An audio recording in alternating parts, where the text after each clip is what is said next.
AP CM Chandrababu deputy CM Pawan Kalyan Delhi పర్యటనలో ఉన్నారు. ఇవాళ రాష్ట్రపతి భవన్లో జరిగే ఉపరాష్ట్రపతి ప్రమాణ స్వీకార కార్యక్రమంలో చంద్రబాబు పవన్ పాల్గొంటారు.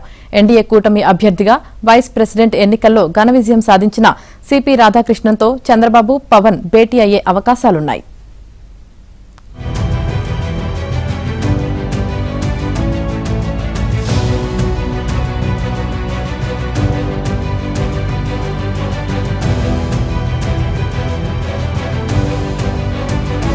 అభ్యర్థిగా వైస్ ప్రెసిడెంట్ ఎన్నికల్లో ఘన విజయం సాధించిన సిపి రాధాకృష్ణన్తో చంద్రబాబు పవన్ భేటీ అయ్యే అవకాశాలున్నాయి.